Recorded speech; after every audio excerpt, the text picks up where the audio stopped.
hadiah yang banyak. Bukan. Saya tidak bilang kalau Anda penjahat kelamin. Aileen cepat menyangkal. Khawatir jika lidahnya terancam dipotong jika sembarangan bicara tentang Tuan Alfian. Lalu yang tadi itu apa namanya? Aileen menarik sudut bibirnya hingga memperlihatkan barisan giginya yang putih dan bersih. Saya hanya bilang, Anda mungkin sering berganti-ganti teman tidur. Salah satu teman tidur Anda bisa saja mengidap HIV dan menularkan pada Anda, kan? Itu apa bedanya? Semakin mengerucut saja bibir Alfian dibuatnya, sebelah alis tebalnya terangkat dengan mata menyorot tajam. Kalaupun aku mengidap HIV itu pasti dari kamu. Saya? Mata Aileen membelalak. Tidak, Tuan. Anda kan tahu saya belum pernah tidur dengan siapapun malam itu. Kamu juga tidak tahu kalau aku belum pernah tidur dengan wanita manapun. Kenapa wanita ini menyebalkan sekali? Geru Tuan Panjang itu hanya diucapkan dalam hati. Untuk apa juga menjelaskan kepada Aileen bahwa dialah wanita pertama. Meskipun banyak wanita cantik dan seksi yang siap mengantri untuk mendapatkan seorang Alfian Setio Darmawan, nyatanya Alfian tidak tergoda sedikit pun. Riana yang cantik luar biasa saja tak dipandang sama sekali. Dan setelah malam itu bagaimana? Kelopak mata Alfian berkerut penuh selidik.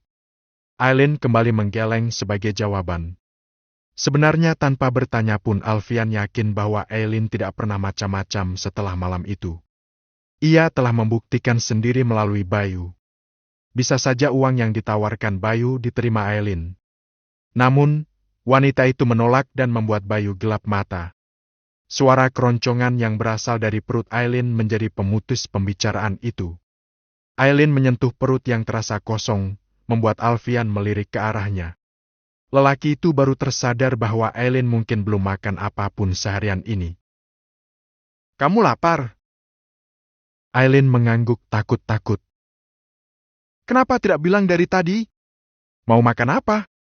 Biar aku pesankan. Apa saja, Tuan? Jawabnya pasrah. Alfian mengeluarkan ponsel dari saku celana. Jemarinya bergerak naik turun pada layar ponsel. Kemudian menempelkan benda pipi itu pada daun telinga.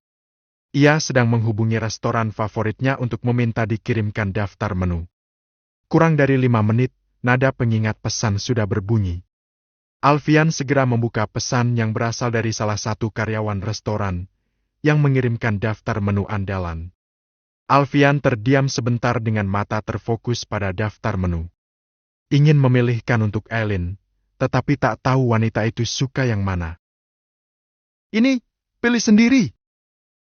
Lelaki itu menyodorkan ponselnya. Ragu-ragu, Aileen meraih ponsel milik Alfian. Memegang benda itu dengan sangat hati-hati dan jangan sampai terjatuh dari genggamannya. Benda pipi berlogo apel habis digigit itu pasti sangat mahal. Kalau rusak, mana sanggup Aileen mengganti. Begitu melihat deretan gambar menu yang menggugah selera, Aileen pun menelan saliva. Pasti semua menu yang tertera memiliki rasa yang sangat lezat. Ayam panggang mentega berwarna agak kecoklatan dan juga beef steak yang seumur-umur sama sekali belum pernah Aileen cicipi. Tetapi kemudian sepasang mata wanita itu membeliak saat melihat harga yang tertera. Jarinya terus bergerak pada layar, menggeser deretan menu demi menemukan harga termurah. Namun, semuanya berada di angka yang fantastis bagi Aileen. Satu porsi cah kangkung adalah menu termurah yang dibanderol dengan harga puluhan ribu rupiah. Setara dengan biaya makan Aileen selama 10 hari. Kenapa? Kamu tidak suka menunya? Tanya Alfian, pasalnya sudah belasan menit Aileen memilih menu dan tak kunjung menjatuhkan pilihan. Suka, Tuan. Tapi apa? Aileen bingung harus menjawab apa. Biasanya untuk makan sehari-hari ia akan memilih bahan makanan yang bisa berhemat. Terkadang ia harus makan mie instan, itu pun yang harganya paling murah, yaitu di bawah 3.000 rupiah. Dan sekarang ia malah dihadapkan dengan menu yang memiliki harga selangit. Apa tidak ada menu yang harganya lebih murah? Yang ada di sini mahal semua, Tuan. Hati Alfian seperti tercubit rasanya. Kantongan plastik berisi mie instan di kontrakan lagi-lagi muncul dalam pikirannya. Pesan apa saja yang kamu inginkan, tidak usah lihat harganya. Baik, Tuan. Mata Aileen kembali tertuju pada deretan menu. Tidak terbiasa dengan santapan ala orang kaya membuatnya bingung. Mau pesan sayang uangnya. Intuisi Alfian pun memerintahkan agar lelaki itu mengambil ponsel dari tangan Aileen. Biar dirinya saja yang memilihkan. Alfian sedang menebak bahwa Aileen tidak terbiasa dengan makanan seperti ini. Kamu suka makanan dari daging atau sayuran? Suka semuanya. Jawab Aileen. Suka beef steak. Saya belum pernah makan yang seperti itu, Tuan. Memangnya beef steak itu dari apa? Daging sapi. Jawab Alfian singkat. Kalau teriyaki chicken? Belum pernah juga. Alfian hanya berdehem sambil mengetikkan sebuah pesan pada ponselnya. Ia sengaja memilih menu apa saja yang katanya belum pernah dimakan Aileen.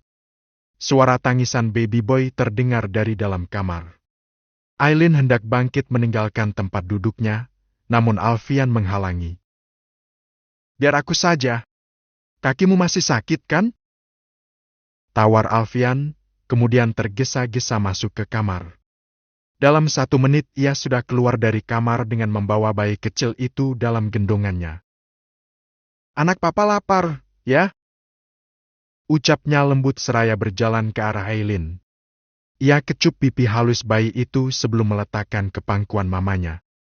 Ketika Alfian memilih kembali duduk di dekat jendela, Aileen diam-diam menatapnya. Dalam pikiran Aileen, laki-laki satu ini cukup langka di dunia. Ia memang kaku, galak, dan pemarah. Tetapi dengan anaknya sendiri sangat lembut. Bahkan ketika Aileen membantah bahwa bayi adalah benih Alfian. Tapi hasil tes DNA-nya pasti sudah keluar. Hanya dalam 30 menit, menu yang dipesan Alfian sudah tiba. Aroma lezat menyeruak ke seluruh ruangan ketika seorang pramusaji restoran membuka tudung saji berbahan stainless. Aileen menatap beberapa menu yang tersedia di meja. Otaknya sedang menebak berapa uang yang dikeluarkan Alfian untuk membeli menu ini. Berikan boy padaku. Kamu makan saja dulu. Ucap Alfian. Anda tidak makan? Aku tidak suka makan yang berlemak. Tapi makanan ini banyak sekali. Saya tidak akan bisa menghabiskan semuanya. Aileen kembali menatap menu. Porsi ini bahkan cukup untuk 5 orang. Kamu harus makan yang banyak karena sedang menyusui. Aku tidak mau anakku kurang ASI. Baik, Tuan. Terima kasih untuk semuanya. Aileen memindahkan baby boy dari pangkuannya ke tangan Alfian. Laki-laki itu membawa bayi kecilnya untuk duduk di sebuah sofa panjang dekat jendela. Di sana Alfian duduk berselonjor dengan membaringkan bayi di dadanya. Hei, cepat makan. Kenapa diam saja? Iya, Tuan. Aileen mulai bersantap pria. Harga memang tidak bisa dibohongi. Menu mewah ini sukses menggoyang lidah dan nikmat turun ke kerongkongan. Seumur hidup ini pertama kali Aileen menikmati makanan selezat ini. Tiba-tiba bayangan Riana dan ibunya kembali muncul dalam ingatan Aileen. Semasa kecil hingga remaja dulu, Aileen hanya boleh makan sesuatu jika Riana menyisakan sedikit untuknya.